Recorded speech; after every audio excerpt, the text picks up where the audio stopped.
الأنبياء والأولياء يصلون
তিনটা পর্যন্ত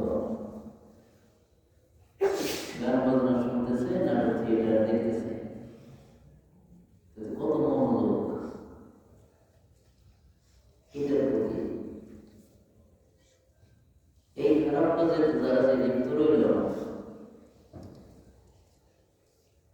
1 ঘন্টা যে গান শুনবে, 1 ঘন্টা, মাত্র 1 ঘন্টা যে গান শুনবে, 60,000 বছর তাকে জাহান্নামে আযাব করবে। কত বছর? 1 ঘন্টার জন্য 60,000 বছর। তাই 1 ঘন্টার পর ঘন্টা শুনতেছে, ওইভাবেই গুণ হয়ে যাবে। 1 ঘন্টার জন্য 60,000 হয়, 10 ঘন্টার জন্য 70,000। কত? 70,000। বুঝতে পারবে না? 10 ঘন্টা গান শোনা তো ইজিলি একটা ব্যাপার নাকি? তার জন্য 70,000 বছর জাহান্নামে থাকতে হবে। মানুষের তো অবুঝ, নিজের বুঝত বুঝে না। জাহান্নাম তো তাকেই কাটতে হবে, অন্য কেউ কাটবে? তাকেই কাটতে হবে। এজন্য এই সমস্ত খারাপ কাজের থেকে ফারেক করে আমাদেরকে জানা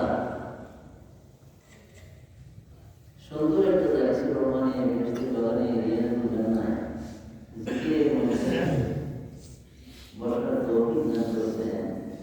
এর জন্য হাজারো হাজারো শুকরিয়া, লাখো লাখো কোটি কোটি কোটি কোটি গুণ শুকরিয়া আল্লাহ তাআলা। আমরা এটা আসলে আমাদের মাহফিল,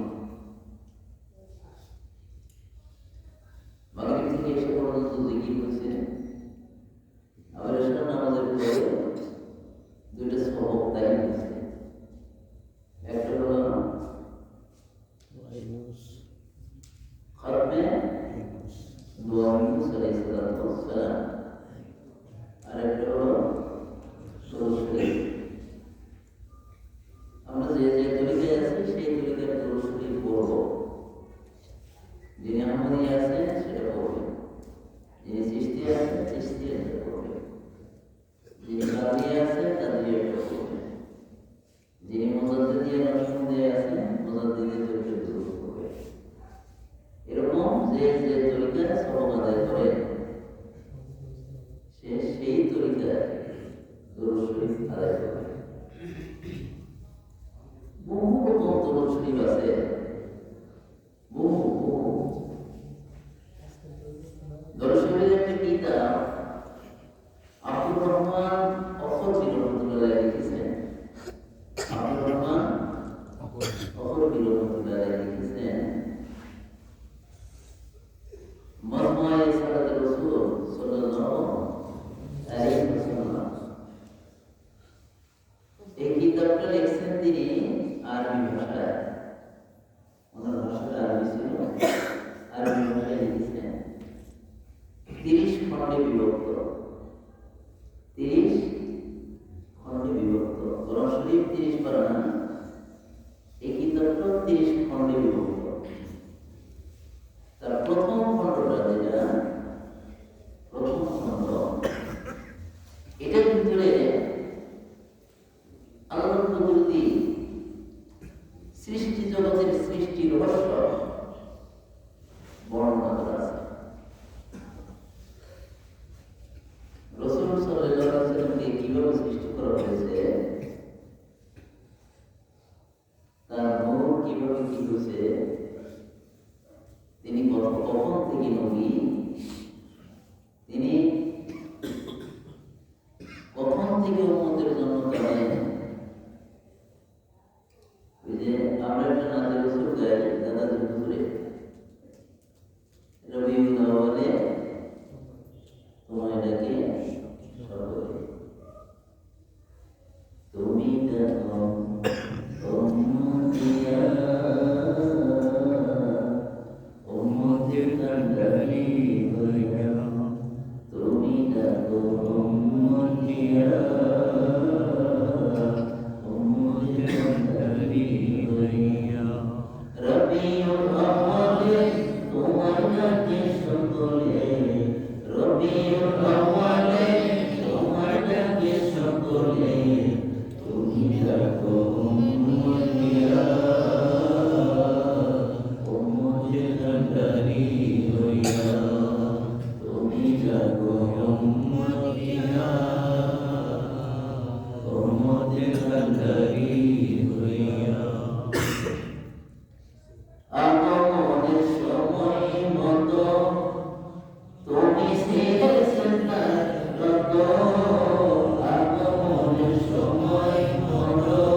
দুনিয়া আসে এগুলো জন্ম, ওটার নাম কি?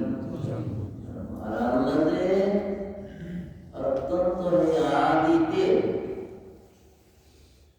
যে রাসূল সাল্লাল্লাহু আলাইহি ওয়াসাল্লাম নূর সৃষ্টি করেছেন, সেই নূর থেকে তমাম জগৎ সৃষ্টি করেছেন। এটা হলো সৃষ্টি রহস্য। এটা কি? সৃষ্টি রহস্য। এটা সৃষ্টি রহস্য। একটা হাদিস আছে, আবু হুরায়রা রাদিয়াল্লাহু তাআলা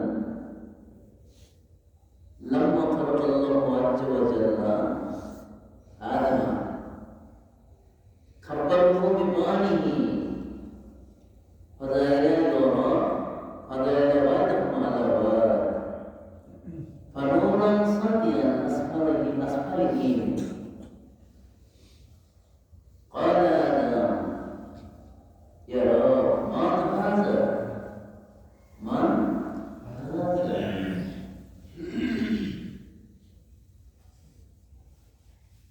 قال هذا ابن أحمد صلى الله عليه وسلم هو الأول وهو الآخر وهو الأول الشفيعين وأول المشفعين.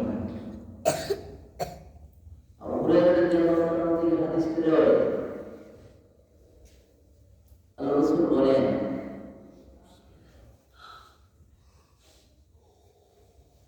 আল্লাহ আদমকে যখন সৃষ্টি করে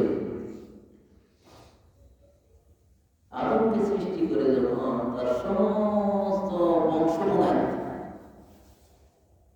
আদমের বংশ ছাড়া কেউ আছে? সবই তো বাবা আদমেরই সন্তান নাকি? এই সমস্ত সন্তানদেরকে দেখাইতেছে, আদমের সাথে পরিচয় করে দিতেছে।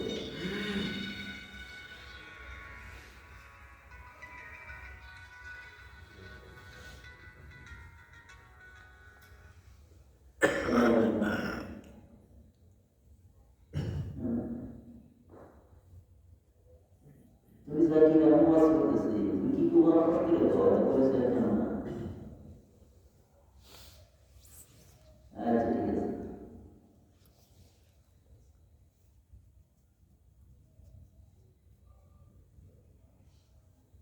আদম আলাইহিস সালামকে তার সন্তান সন্ততি দেখাইতেছে, কেরা নবী হবে, কেরা রাসূল হবে, কেরা গাউস, কেরা কুতুব, কেরা প্রেসিডেন্ট, কেরা প্রধানমন্ত্রী, কেরা পেশা, কেরা কারিশা, কেরা পেশা, ইত্যাদি ইত্যাদি ইত্যাদি সব আরো দেখতেছে। আদম আরো দেখতেছে একটা উজ্জ্বল নূর শুধু চমকিতেছে, উজ্জ্বল নূর শুধু চমকিতেছে। আদম আল্লাহকে জিজ্ঞেস করলেন, ইয়া রব, ইয়া রব, ইয়া প্রভু, মান হাযা? এই নূরটা কার নূর? আল্লাহ উত্তর দিলেন, ক্বালা হাযা ইবনু আহমদ সাল্লাল্লাহু আলাইহি ওয়াসাল্লাম। এটা আহমদ সাল্লাল্লাহু আলাইহি ওয়াসাল্লামের নূর। কার নূর? হযরত আহমদ সাল্লাল্লাহু আলাইহি ওয়াসাল্লামের নূর। তার পরিচয় দিয়ে দিলেন, হুয়াল আউয়াল ওয়া হুয়াল আখির। তিনি সৃষ্টির দিক দিয়ে প্রথম, সৃষ্টির দিক দিয়ে প্রথম।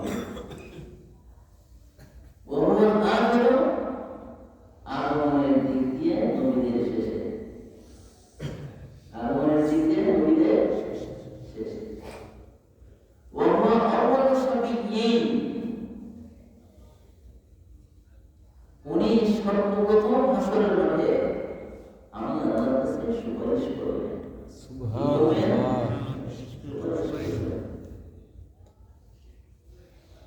আউয়ালু শাফিঈন ওয়া আউয়ালু মুশাফফাঈন, আমি তার সুপারিশ গ্রহণ করব, কবুল করব। তিনি সেই নবী, তার নাম হলো আহমদ সাল্লাল্লাহু আলাইহি ওয়াসাল্লাম। আল্লাহ কোরআনে বলেছেন, কাদ জাআকুম মিনাল্লাহি নূর,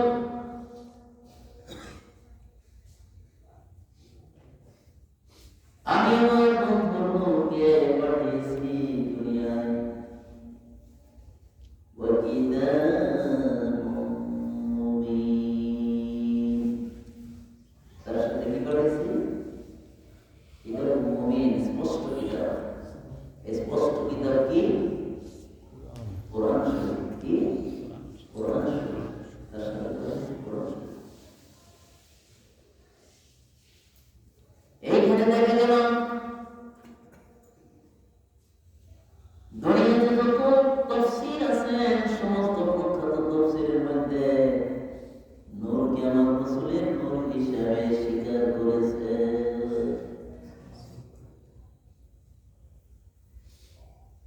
দুনিয়ার সর্বপ্রথম তফসির হলো, এটার লেখক হলো আব্দুল্লাহ ইবনে আব্বাস রাদিয়াল্লাহু তাআলা। নাম কি?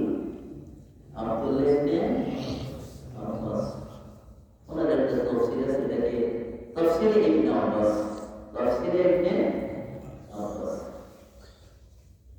এই তাফসীরের মধ্যে অনেকজন প্রখ্যাত সাহাবা, 10 জন সাহাবা যদি খেয়াল করেন, আলেমদের ভিতরে তিনি অন্যতম একজন।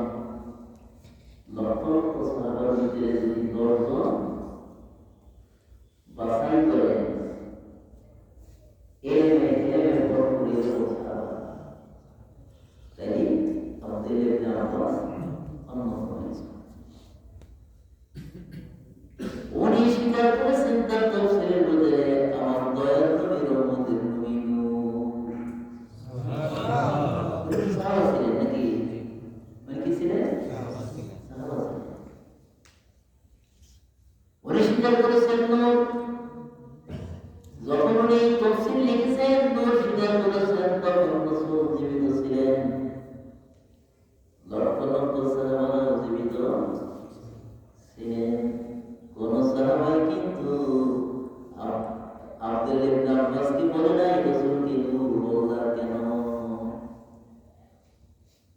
এটা কিন্তু বলেন না। তারা তো স্বীকার করছে। তারা তো কি রাসূল সাল্লাল্লাহু আলাইহি ওয়াসাল্লামের সামনে তিনি তাফসীর করেছেন। ওই তাফসীরের মধ্যে তিনি রাসূলকে নূর বলেছেন। রাসূল কোনদিন বলে নাই আব্বাস আব্দুল্লাহ কি বলছো, তা তো বলে নাই। তাই বুঝে গেল আব্দুল্লাহ ইবনে আব্বাস যাহা লিখেছেন রাসূলকে নূর হিসেবে, এটা রাসূলও স্বীকার করেছেন, আল্লাহর রাসূলের সাহাবারাও স্বীকার করেছেন। বুঝছেন না? যেহেতু স্বীকার করেছেন, এটা প্রতিবাদ করে নাই। রাসূলের সামনে সাহাবারা কথা বলল, রাসূল সেই কথা প্রতিবাদ করলেন না, চুপ রইলেন। তাই বোঝা গেল কথাটা রাসূল মেনে নিছে।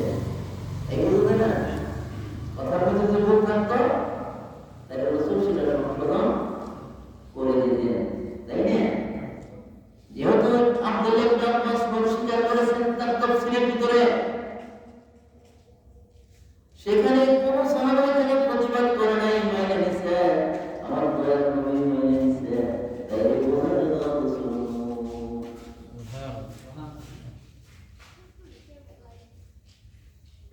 তাই বোঝা গেল ওইটাতে একটা তাফসীর গেল।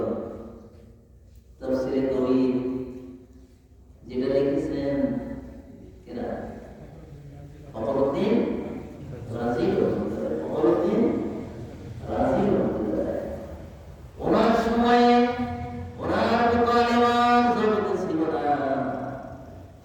100 বছরের মধ্যে এরকম আলেম আসে নাই। উনি লিখেছেন তাফসীরে কবির,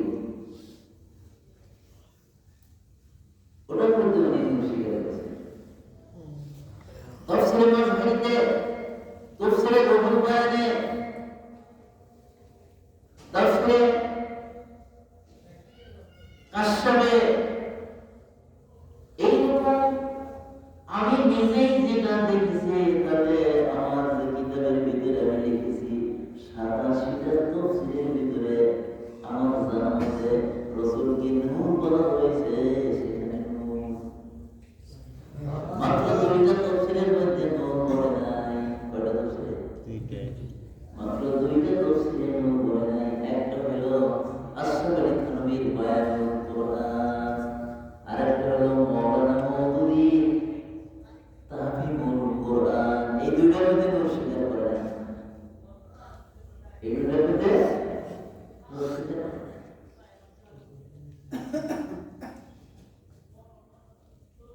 কিন্তু আশরাফ আলী থানভী রহমাতুল্লাহ ওনার আরেকটা কিতাব আছে রাসূলের জীবনী সংক্রান্ত, সেই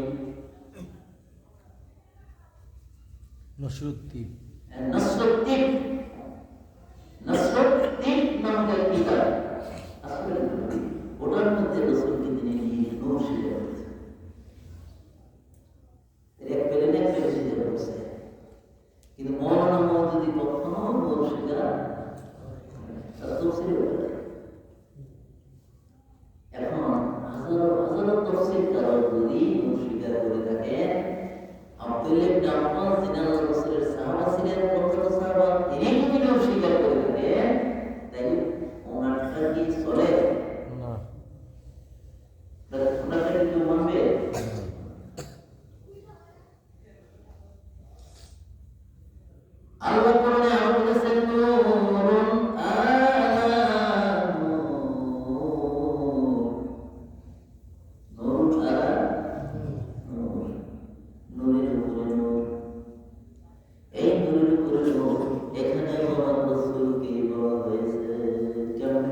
আদম আলাইহিস সালাম আল্লাহ দেখাই দিলেন আদমকে আমার দোস্ত নূহ।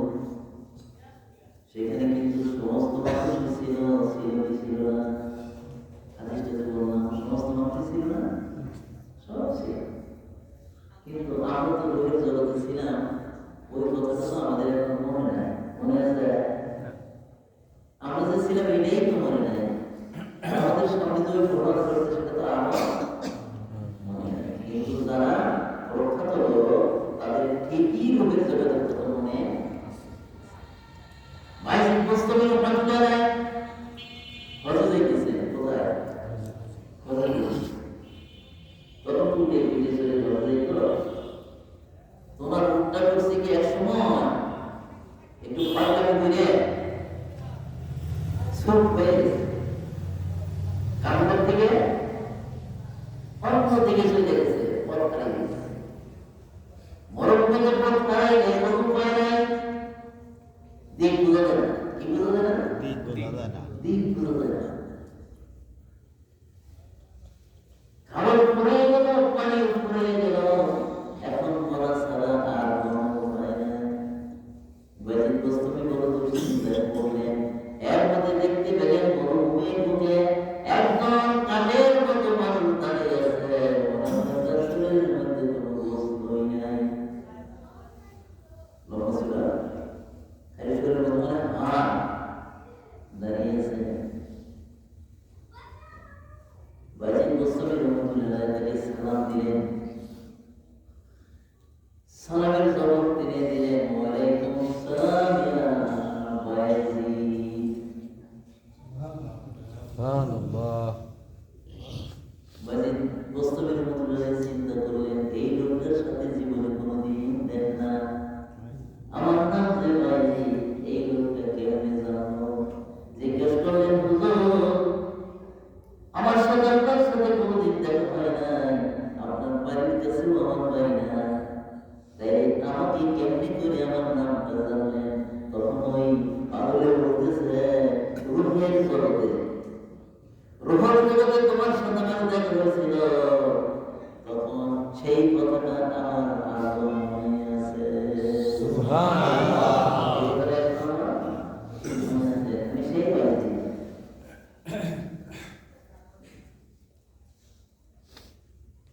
বাজির পুরো অবস্থানের মধ্যে কে বলতেছে তুমি পথ হারাইছো? পথ হারাইছি, কাবা শরীফ যাইবে না, তাই আল্লাহ বলতেছে ওই যে কাবা দেখা যায়, আঙ্গুল ইশারা করছে না, এর স্পষ্ট কাবা দেখা যাচ্ছে। ইশারা করার সাথে সাথে কাবা শরীফ যাইতেছে। পথ যখন পাইল, লোকটা যখন এত উপকার করলো, এই লোকটার তো কিছু দেওয়া উচিত, ঠিক না? ঘরের মধ্যে দুইটা রুটি ছিল, ঘরের মধ্যে একটু কিছু ছিল, ওই রুটি দুইটা তিনি বাহির করলেন। বাহির করে লোকটাকে দেওয়া আরম্ভ করলেন, হাত বাড়িয়ে দিলেন। আল্লাহ বলতেছে, ওয়াজিদ আমি তোমাকে জান্নাতের দিকে টানিয়ে নিতেছি, তোমাকে আমি আল্লাহর দিকে টানিয়ে নিতেছি, আর তুমি আমাকে জাহান্নামের দিকে টানিয়ে নিতেছো। আমি ওই জিনিসটা আজ 70 বছর আগে পরিত্যাগ করেছি। ওই খানা দানা ওটা 70 বছর আগে বাদ দিছি। কত বছর আগে? 70 বছর আগে আমি যখন আল্লাহরে বললাম, আল্লাহ খাওয়া দাওয়াটা বিরাট ঝামেলা, খাওয়া দাওয়া কয়েক ঘন্টা দিনে রাত্রে খাওয়া দাওয়া করা লাগে, খাওয়া দাওয়া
ইসরাঈলের কথা মনে আছে? আদম যেদিন সমস্ত বংশমনে দেখেছে আর আল্লাহ রাসূলের নূরটাও দেখেছে, আল্লাহ সেই নূরের পরিচয় তাকে দিয়েছে। সেইখানে কিন্তু আমরাও ছিলাম প্রধান, কিন্তু আমাদের সেই রূপের জগতের কথা কিছুই মনে নাই। কিছু কিছু মানুষ আছে তাদের ঠিকই মনে আছে।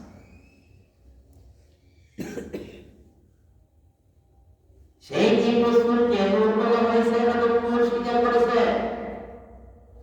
ওইখানে যত আদম সন্তান ছিল কেউ তো অনুপস্থিত ছিল না, কেউ অনুপস্থিত ছিল না, সবাই দেখছে সেদিন আদমের সামনে আল্লাহ রাসূলকে নূর করেছে আর আদম সেটা মানিয়ে নিয়েছে। আদমের সন্তানরাও কি সেখানে না করছে নাকি দেখো আছে না করার সরল আছে। এই জন্য খেয়াল করেন রাসূল সাল্লাল্লাহু আলাইহি ওয়াসাল্লাম নূর, এটা আদমের মাধ্যমে নূর। জিবরাইল আলাইহিস সালাম বলেন একদিন আমার রাসূল সাল্লাল্লাহু আলাইহি ওয়াসাল্লামের দরবারে গেছেন।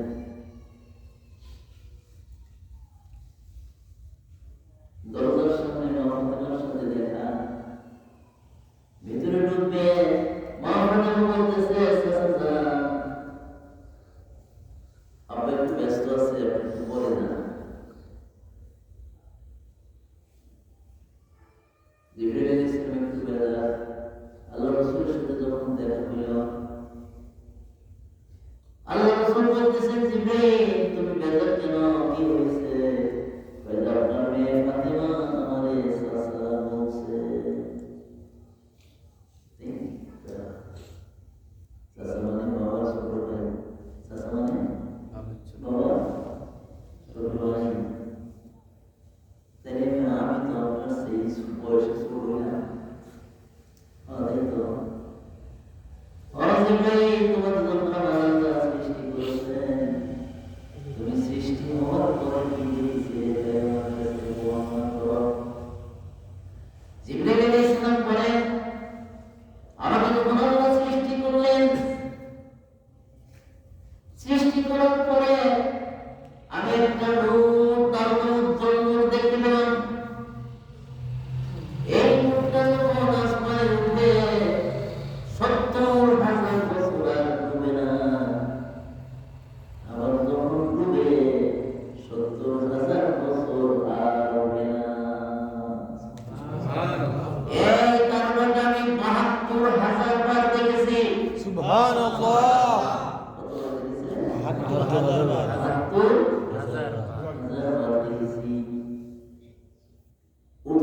উঠতে দেখছি 72,000 বার। যেটা ডুবলে 70,000 বছর ডুবে থাকে, যেটা উঠলে 70,000 বছর ডুবে থাকে, সেইটাকে আমি 72,000 বার উঠতে দেখছি।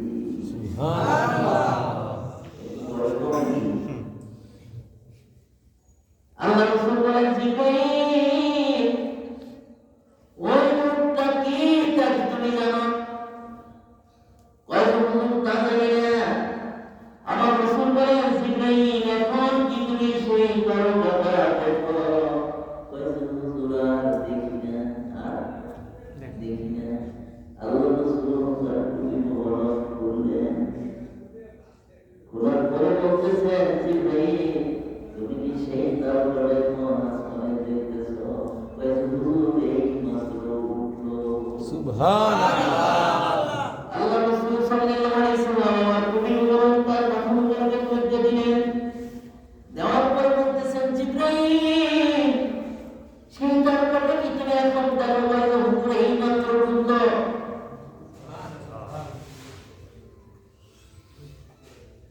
জিবরাইল ওই দরজায় ছিলাম আমি মুহাম্মদুর রাসূলুল্লাহ।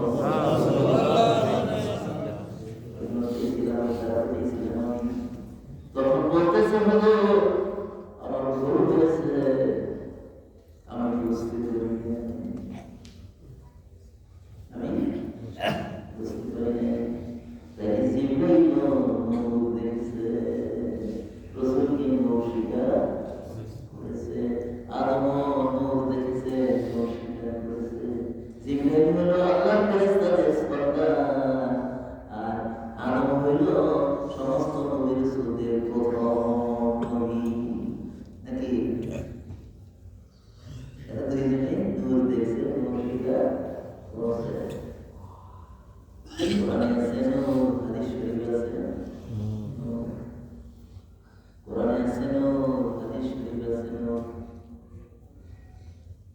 আল্লাহ রাসূল বলেছেন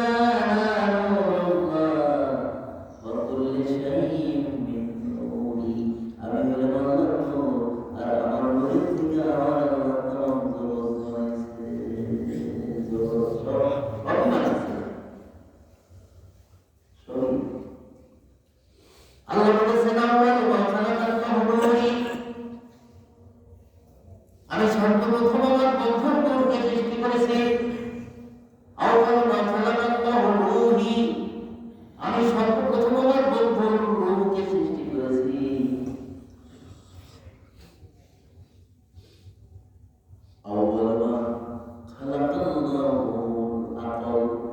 আমি সর্বপ্রথম আমার বন্ধু জ্ঞানকে সৃষ্টি করেছি আলো আলো তো লাগবে একটা একটা জ্ঞান না আলো আল্লাহ বলেন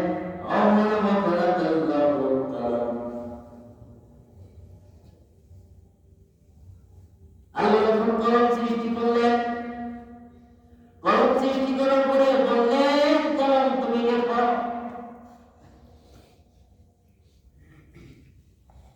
আচ্ছা কলম যদি লিখতে থাকে তাই নিশ্চয়ই তার আগে কিছু আছে তাই লিখবে নাকি কিছুই নাই আগে কলমের আগে কিছুই নেই লিখে কি এটা বোঝা গেল কলমের আগে কিছু আছে আছে রসুলের নিঃসন্দেহ এটা হলো আকীদা বিশ্বাস এই বিশ্বাস যদি আমার আপনার না থাকে আমাদের ঈমানের ভিতরে ঘাটতি আছে কি আছে ঘাটতি আছে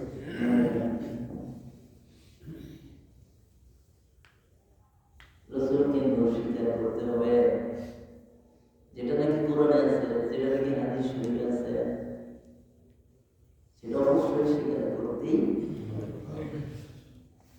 যেটা সাহাবারা স্বীকার করেছেন আল্লাহর রাসূল নিজেও সেটাকে অস্বীকার করেন নাই তাইলে সেটা স্বীকার করতে হবে আমার রাসূল বলেছেন ৭৩ দলের মধ্যে একটা দল হলো জান্নাতি সাহাবারা জিজ্ঞেস করছেন সেই দলটা কোন দল তখন রাসূল বলেছেন আমি এবং আমার সাহাবারা যে বিশ্বাসী সেই দলে যারা আছে তাই হলো জান্নাতি সুবহানাল্লাহ সুন্নাত জামাতের যারা তারাই জান্নাতি ওখানে হাদিসে দুই ধরনের আছে সুন্নাত জামাতের কথা বলে বলে গেছে হাদিসটা দুটোই আমার কাছে আছে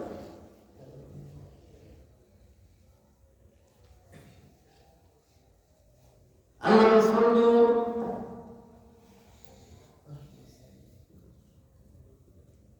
এরকম সম্মান পূজার কোনো কথা না নবী যেমন নূরে নবী নবী যেমন নূরে নবী আমার মতো নয় আমার মতো মানুষ নবী কাফেরেরা কয় আমার মতো মানুষ নবী সাগরে গেলে কয় নবী নয় কো মাটির মানুষ ঈমান থাকতে নবী নয় কো মাটির মানুষ ঈমান থাকতে আসরে বেঈমান বেহুশ করতে দেখো আমার মতো মানুষ নবী কাফেরেরা কয় আমার মতো মানুষ নবী আপদের নবী যেমন নূরে নবী নবী যেমন নূরে নবী আমার মতো নয় আমার মতো মানুষ নবী কাফেরেরা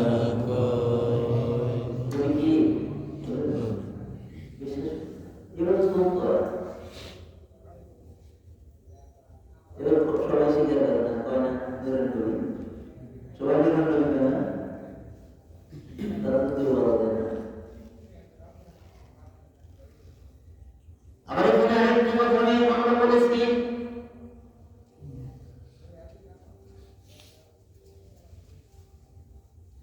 নবী মাটির মানুষ না, নূরের মানুষ। দুনিয়ার সমস্ত মানুষের ছায়া আছে, আছে কি নাই? আছে। ছায়া আছে, সব মানুষের ছায়া আছে না? কিন্তু আমার নবী সাল্লাল্লাহু আলাইহি সাল্লামের ছায়া নাই। কি নাই? ছায়া নাই। ছায়া থাকার পিছনে কারণ ছিল কি? একটা কারণ ছিল, যেই জিনিসটায় মানুষ আমাদেরকে ছায়া পায়, ছায়া পেতে সূর্য, সূর্যের আলো আমাদেরকে ছায়া পায়, তাই না? চন্দ্রের আলো আমাদেরকে ছায়া পায়। এখন এই সূর্যের আলো আর চন্দ্রের আলো যদি আমার আলোর ছায়া কম হয়, তাই আমার ছায়া হবে না, হবে না। আমার ছায়া হবে না। এই চন্দ্রগণ, সূর্যগণ, গ্রহগণ, নক্ষত্রগণ যত আলো দেখে, সমস্ত আলো আমার রাসূলের নূরের থেকে পাওয়া। সুবহানাল্লাহ। কার থেকে পাওয়া? রাসূলের নূরের থেকে। তাই রাসূলের নূরের পাওয়ার বেশি না, সূর্যের আলোর নূরের পাওয়ার বেশি? তাই রাসূলের নূরের পাওয়ার কোটি কোটি কোটি কোটি কোটি গুণ পাওয়ার বেশি হয় সূর্যের আলোর চেয়ে। ওই সূর্য কখনো নবীকে ছায়া পেতে পারবে না, পারবে? ছায়া পেতে পারবে।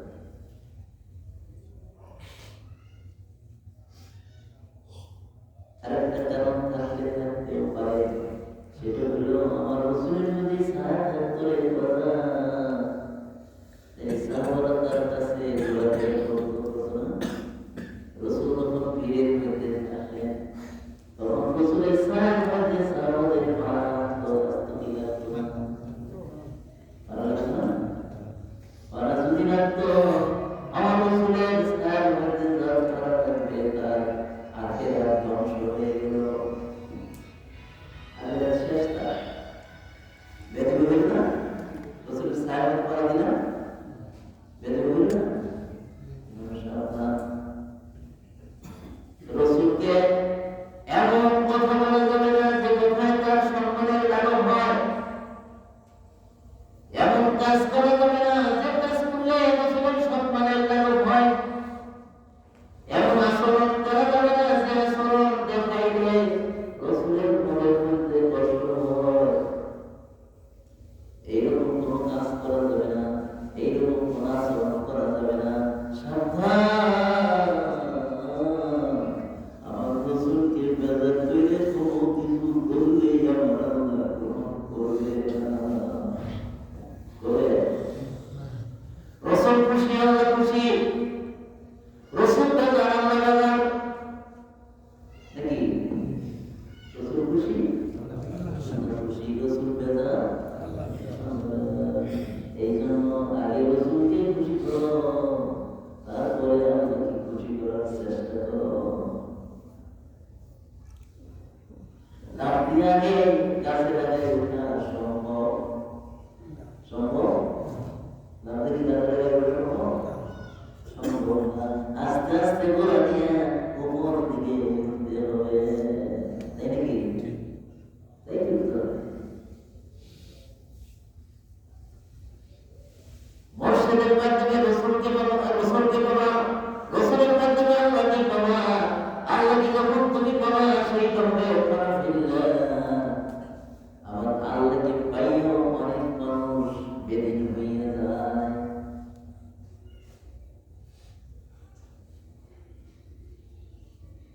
শিবলি মোবাইল রহমতুল্লাহ নাম তো শুনছেন, ওনার এক পরিচিত ছিল আবু বকর সিদ্দিক, শিবলি হযরত আবু বকর শিবলি। এই শিবলি মোবাইল রহমতুল্লাহ একটা পাহাড়ের কাছে রাস্তার ধারে তিনি ধ্যানে মগ্ন ছিলেন। বহু ছিল, ওই রাস্তা দিয়া ডেইলি 2 বেলা একটা সুন্দরী খ্রিস্টান মহিলা যাইত, ওই রাস্তা দিয়ে যাইতে যাইতে যাইতে যাইতে একদিন শিবনমণি চোখের ওই দিকে চলে গেল, দেখলো খুব সুন্দরী, আমার অপেক্ষায় রইল যদি আরেকটু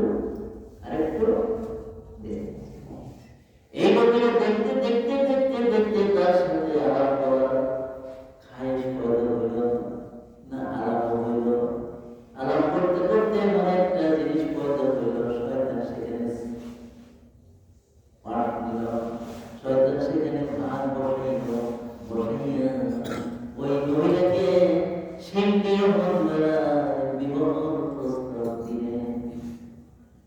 প্রস্তাব দিলেন, উনি বিবাহ হইলেন, কিন্তু তিনি বললেন আমি হইলাম খ্রিস্টান, আমার কাছে বিবাহ করে আমাকে বিবাহ করলে খ্রিস্টান হইতে হবে, কি হইতে হবে?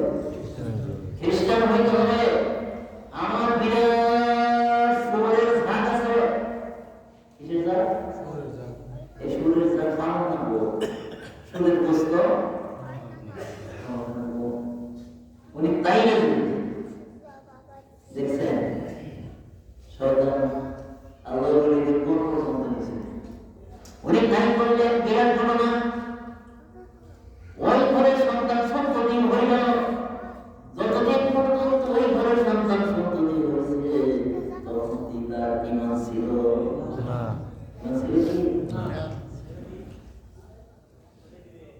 উনি একদিন স্বপ্নে দেখতেছেন আসলে মন কায়েম হয়ে গেছে, তাকে আগুনের সিকু দিয়ে শেষাইতে জাহান্নামে দিয়ে নিয়ে যেতেছে, এর মধ্যে তিনি দেখলেন তার ওই আবু বকর সিদ্দিক জান্নাতের মধ্যে ফায়সালা করতেছে, সে কোথায় ফায়সালা করতেছে? জান্নাতের পরিচয় ফায়সালা করতেছে, ডাকতেছে বাবা আবু বকর, বাবা রে তুমি আমার সাহায্য করো, কারণ আপনার ঈমান নাই, কারণ আপনার কি নাই? ঈমান নাই।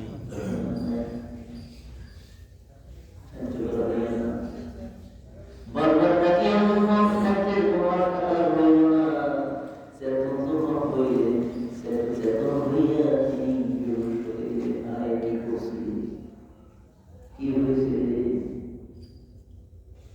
তখন তোমরা আমার মুরিদের কাছে গেলেন, মুরিদের কাছে যাইয়া কইয়া তোমরা কইয়া আবার কালামা কইয়া মুসলমান হইলেন, উনি যখন মুসলমান হইলেন তার স্ত্রী সন্তান সন্ততিকে বললেন আমি তোমাদেরকে ত্যাগ করলাম, আমি মুসলমান হয়ে গেলাম, তোমরা যদি চাও তাহলে মুসলমান হও, পরকালে যদি নাজাত চাও তাহলে মুসলমান হওয়া ছাড়া কোনো উপায়। তখন এই মহিলা দেখলো আমি তো বুড়ো হয়ে গেছি, বয়স হয়ে গেছি, তিনি এখন বেঁচে গেলাম, স্বামী জমা হয়ে গেছে, এটা হলো তখন সন্তান সন্ততি নিয়ে ওই মহিলা মুসলমান হয়ে গেল, নিশ্চয়ই এটার ভিতরে একটা ছিল না, এর পিছনে আরো কত যাবো, মাঝখান থেকে তারা ঘুরে আসবে, আল্লাহ বলে কেউ এইরকম করতে পারে, ধোঁকা দিতে পারে,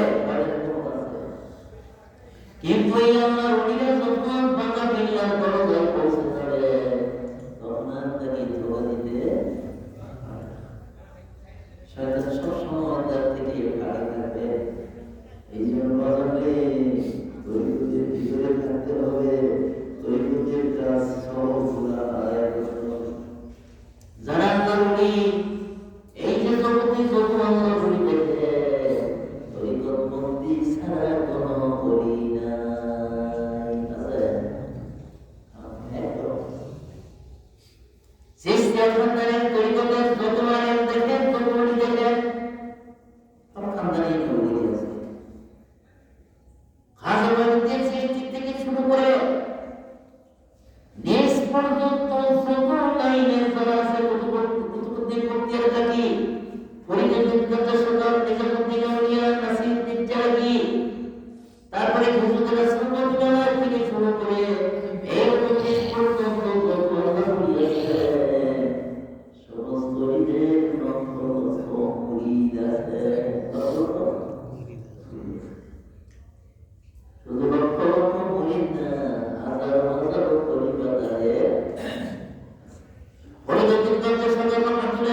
আমাদের এলাকায় বেশি, কারণ খাজা মঈনুদ্দিন চিশতি নিজে আমাদের ভারতবর্ষে হয়েছে, আমরা কিন্তু ভারতবর্ষেরই অংশ ছিলাম, কথা ঠিক কিনা?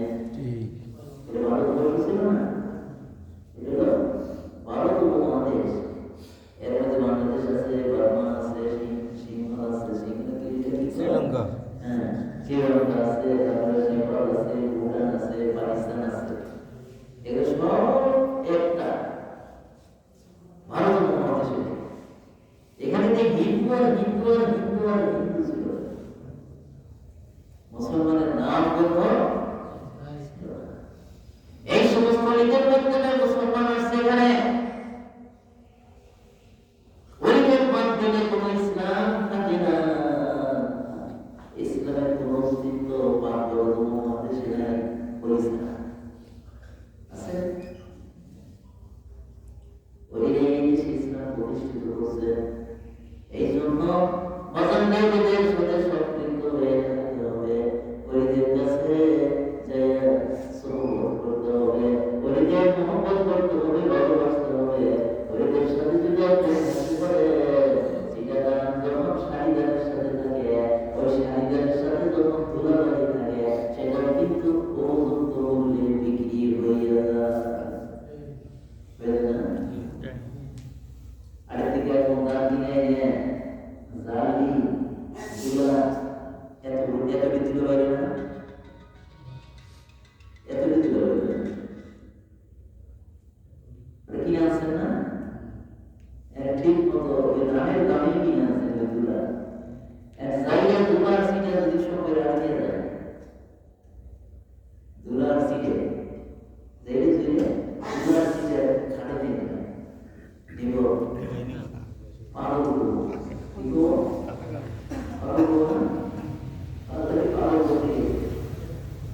একজন সন্তান অনেকের সংস্পর্শে থাকতে হবে। এখন আপনি হয়তো বলতে পারেন রোগী কেনা আগে যারা রোগী ছিলেন তাদের কেরামত ছিল, তারা প্রকাশ্যে কেরামত দেখিয়ে দেখে হাজার হাজার হিন্দু মুসলমান বানাইত। এই জন্য তাদেরকে চেনা যেত, তাদেরকে বোঝা যেত, কথা ঠিক না? এখন তো এরকম বলি দেখি না তো, এটা হচ্ছে বলতে পারে। তারপরে দেখেন না রে বাবা, না দেখার পরেও কিছু না কিছু বলি দুনিয়াতে আছে, আছে না? আছে, এবারে নাই। বলি কেরামে আপনাকে বোঝায়, বলি কেরামে আপনাকে বোঝায়, কেরামত থাকুক আর না থাকুক, কেরামত থাকলে জড়ি হবে, আর কেরামত না থাকলে জড়ি হবে না, তা নয়। বলি কেরামত আপনারা বোঝায়, দেখা যাইতেছে একটা মানুষকে আল্লাহ বলি কয়, এই আল্লাহ কয়, ফেরেশতাকে কথা কয়, আসমানবাসীকে কয়, কইতে কইতে দুনিয়ার মানুষ আস্তে আস্তে বলি করতে কি কর করতে এই যে পড়ায় মাসি করে পড়ায় মাসি যদি কয়, তাই বোঝা গেল এই যে পড়াটা ছড়িয়ে পড়ছে বাবা, তাই নিশ্চয়ই উনি আল্লাহ। চুরি করে যখন ধরা খায়, মানুষ তারা কি করে? ওই আগে আগে জানে পাড়ার পাশে, এলাকার পাশে, এবারে লোকের পাশে, দেখেন না?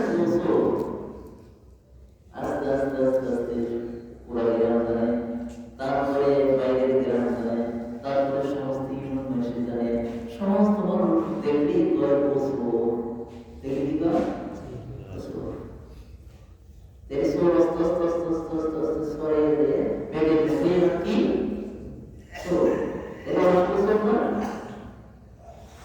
মানুষের মুখে সোর বলতে বলতে সে যদি সোর হইতে পারে, মানুষের মুখে ডাকাত হইতে হইতে হইতে হইতে যদি সে ডাকাত হইতে পারে, মানুষের মুখে মনি হইতে হইতে সে যদি মনি হইতে পারে, আইনাদার হইতে পারে, তারপরে জেনাদার হইতে পারে, হয় না? আল্লাহ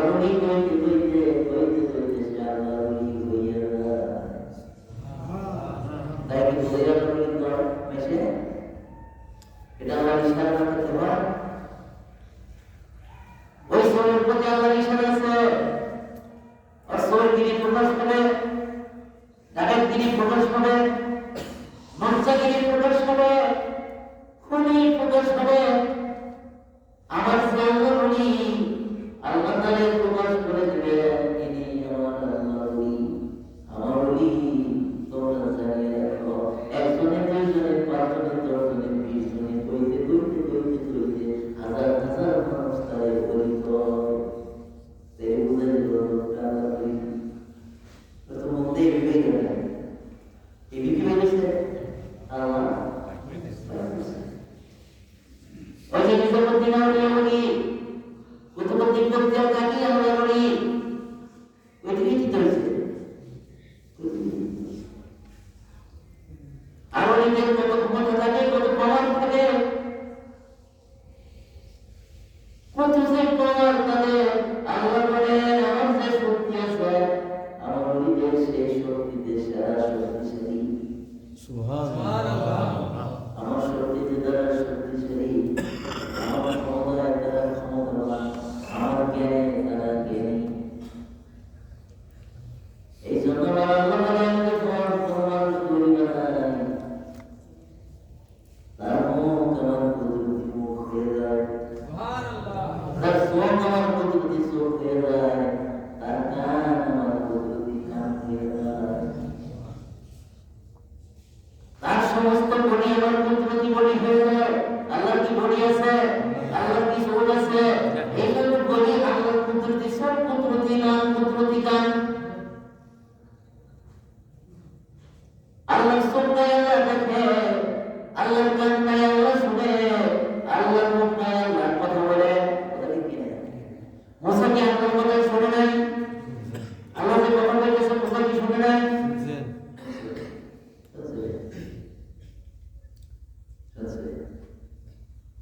একদিন মুসা আলাইহিস সালাম আল্লাহর কাছে যাইতেছে,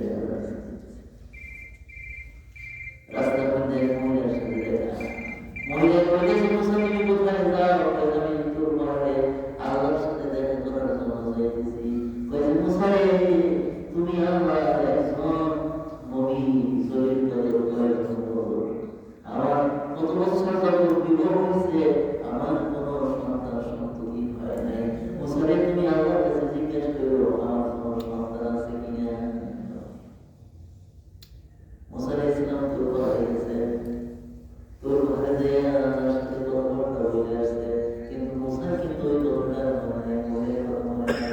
আমার আল্লাহ মুসা, আমার সেই মহিলার কথা তোমার মনে নাই, আমার সেই বান্দি যে তোমার একটা কথা হয়েছিল তা তোমার মনে নাই কেন? মনে তো নাই, তাহলে আমি মনে হইল হয়তো মহিলার সন্তান আছে কিনা। আমার আল্লাহ বলে দিল না না না, ওই মহিলার গর্ভে কোনো সন্তান নাই।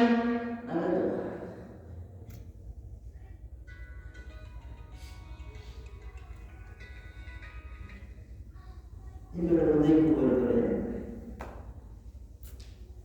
ওই রকম কাজ করতেছি।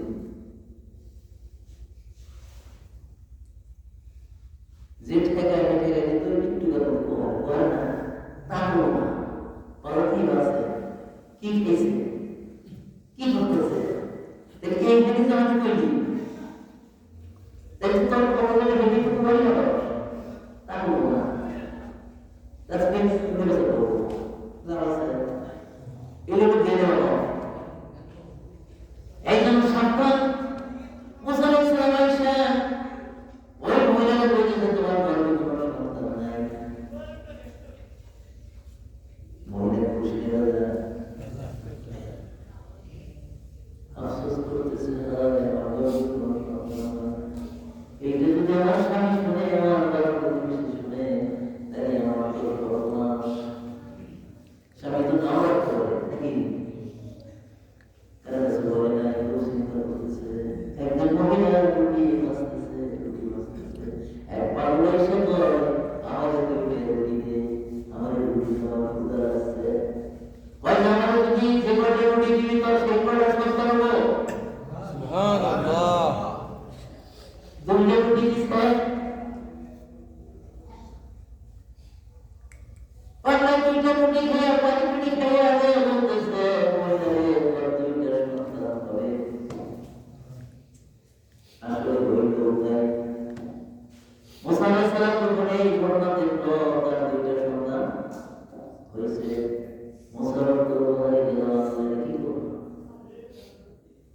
হইল কি আর হইল কি?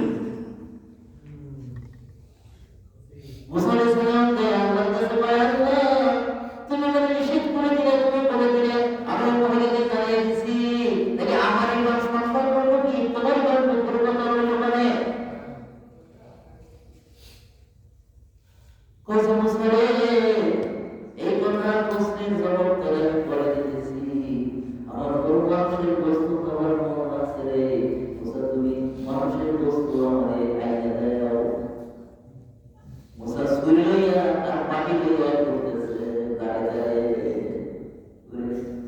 এই কেউ আছে নাকি আমার আল্লাহ মানুষের বস্তু খাবো? কেউ দিবা কিনা? কেউ ছিল না। ঘুরতে ঘুরতে মুসা আলাইহিস সালাম পেরেশান হয়ে গেল।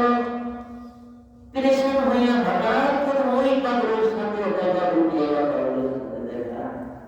মুসা রে তুমি কোথায় যাও? বলে এরকম কথা। বলে মুসা রে তুমি আমার আল্লাহকে জিজ্ঞাসা করো, আমার আল্লাহ কোন জায়গার বস্তু খাও? কোন জায়গার বস্তু খাও? যে জায়গার বস্তু খায় আমি সেই জায়গার বস্তু আমার আল্লাহকে দিতে রাজি আছি। মুসা তাকে দেখে বস্তু নেয়, মুসা তো মুসলি কইতে শুনিয়ে যাও, কইতে শুনিয়ে যাও, কোনটা খাইতে বড় ভালো লাগে, গোত্রার একটু শুনিয়ে যাও, বসতের একটু শুনিয়ে যাও। মুসলি আমার আল্লাহই খাবো, আমি আর স্থির থাকতে পারতেছি না, আমার সমস্ত শরীর কেইটা কণ্ঠ কণ্ঠ হয়ে গেল, তুমি আমার আল্লাহর কাছে নিয়ে হাজির করো। গোস্তের টুকরা নিয়ে মুসা বাড়ি গেছে। মুসা বলতেছে, মুসা বলতেছে আমার তো মানুষের গোস্ত নিয়ে আসছি। কি করে না মুসা রে তুমি যে এত দৌড় করলাম মানুষের গোস্ত জন্য, তোমার শরীরে গোস্ত আসছিল না, তোমার শরীরে গোস্ত নাই। মুসা ঠিকই আমি যে তাড়াতাড়ি করলাম, সপ্তাহের পর সপ্তাহ, দিনের পর দিন ঘুরিয়ে বহু কষ্ট করে গোস্ত নিয়ে না, হ্যাঁ আমার শরীরে তো গোস্ত ছিল। মুসা রে তোমার শরীরে তো গোস্ত ছিল, তুমি তো সেই গোস্ত আমাদের দিলে না, আর আমার ওই পাগল ইচ্ছা করে সমস্ত শরীরের রসে গোস্ত দিয়েছে, তাই ওই পাগল আমাদের কেমন মহব্বত করে রে মুসা, ওই পাগলের কথা আমি না শুনতে পারি না।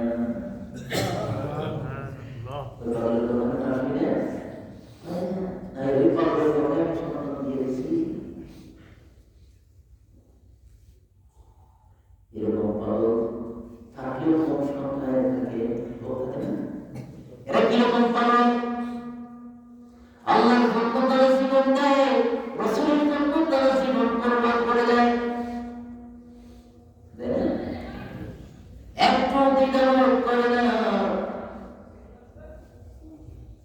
খন্দকের যুদ্ধের সময়, উহুদের যুদ্ধের সময় রাসূল যখন বিপদে পড়লেন, চারদিকে শত্রু আর শত্রু, চারদিকে শত্রু আর শত্রু রাসূলের দিকে ধায় আসতেছে। আব্বাস রাদিয়াল্লাহু তাআলা বলতেছে, সাসার আব্বাস আপনার বড় বড় বেশি, আপনি আমার আনসারকে ডাকবেন, কাকে ডাকবেন? আনসারকে ডাকবেন। আমি বলবো মক্কা থেকে মদিনায় গেলাম, আমার আনসার বলল হুজুর কেউ যদি আপনাকে জায়গা না দেয় আমরা দিব, কেউ যদি আপনাকে আশ্রয় দেয় আমরা আশ্রয় দিব, আপনার জন্য আমরা জান কোরবান করে দিব গো হুজুর, আপনি আমাদের কাছে থাকি। আনসারী তোমরা মানে কোনো কথা করছি না, আজকে তো আমাদের জাতি একটা দিয়েছি। আব্বাস রাদিয়াল্লাহু তাআলা বলতেছে, আনসারকে ডাকবেন, উনি শুনে ডাকতেছে, ইয়া আইয়ুহাল আনসার,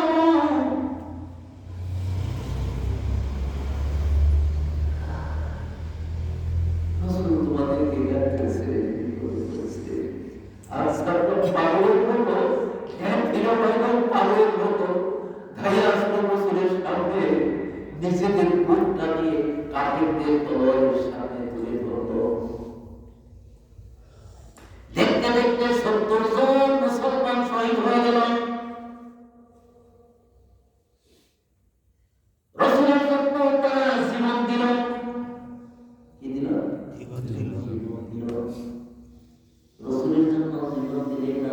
আত্মহত্যা হয় না, রসুলের জন্য মরণ বরণ করলে সেটা আত্মহত্যা হয় না।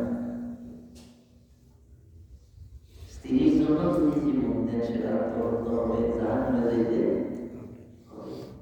বাবার জন্য যদি জীবন দেন তিনি জাহান্নামে যাইতে হবে। বাবার জমি রক্ষা করার জন্য জীবন দিলেন জাহান্নামে যাইতে হবে। এই জন্য খেয়াল করেন, রসুলের জন্য জীবন দিলে সেটা জীবন আবার ফিরে পাওয়া যাবে পরকালে। সেই জীবন হলো আসল জীবন, সেই জীবন জান্নাতি জীবন, সেই জীবনে রসুলকে পাবেন, আল্লাহকেও পাবেন। রসুলের প্রেম ভিতরে থাকতে হবে, রসুলের মহব্বত ভিতরে থাকতে হবে। আল্লাহুম্মা সাল্লি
বিভিন্ন দুর্গের ভিতরে সেট করছে, এই দুর্গগুলোর উপরে বেশি বেশি করে।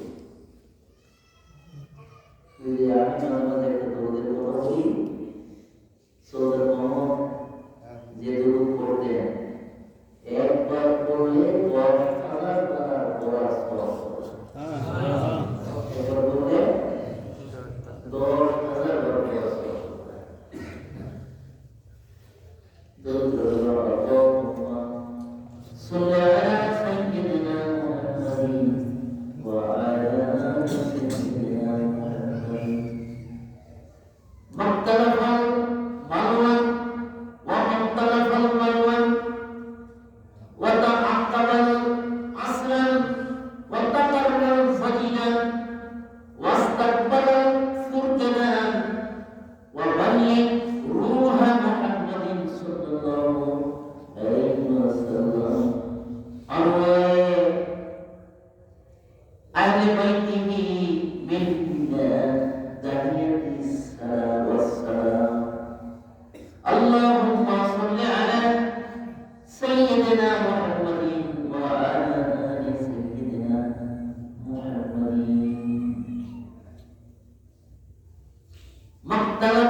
وبلغ روح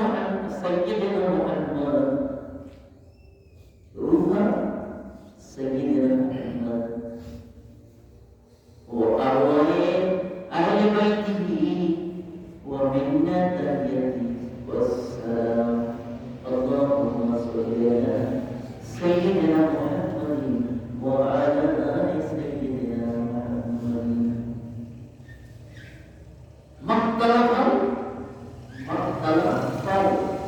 مختلف المنون وتعقب عصرا وتقرب زمينا واستقبل قربنا وبلغ روح سيدنا محمد وأرواح أهل بيته منا تحيته والسلام.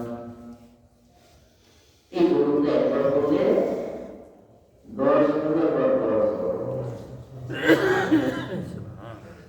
তাই তো সহজ একটা জিনিস।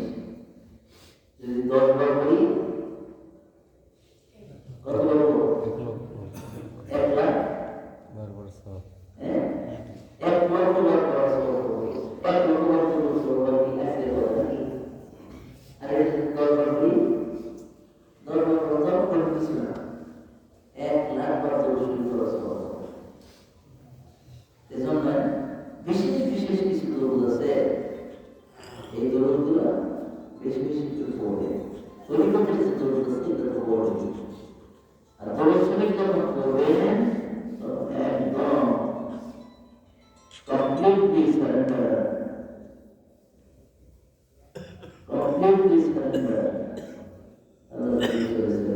একদম কমপ্লিটলি সারেন্ডার।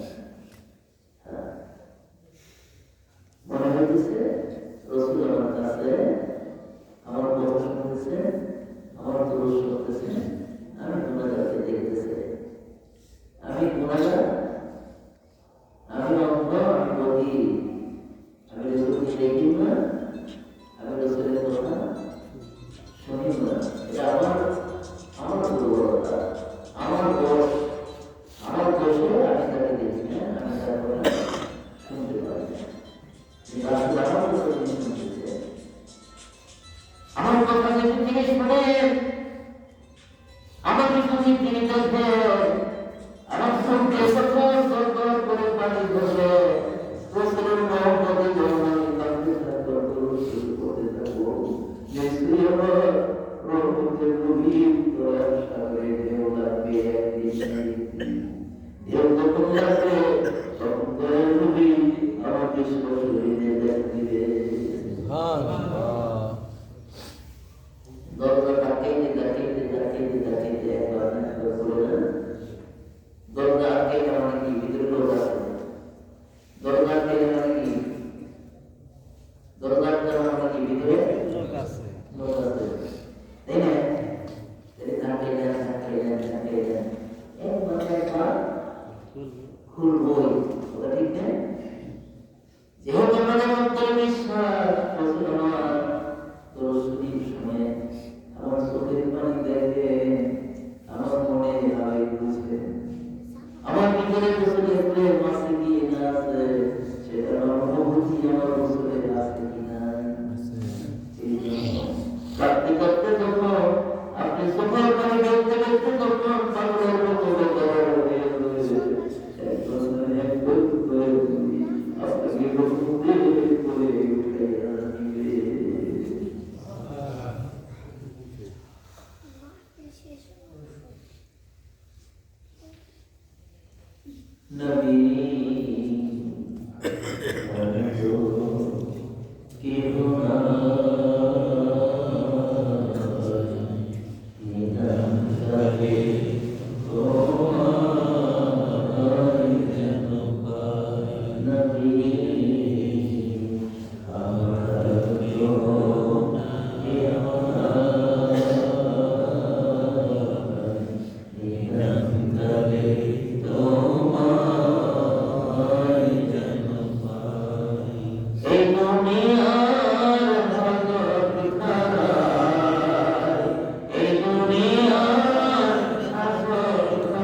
এরকম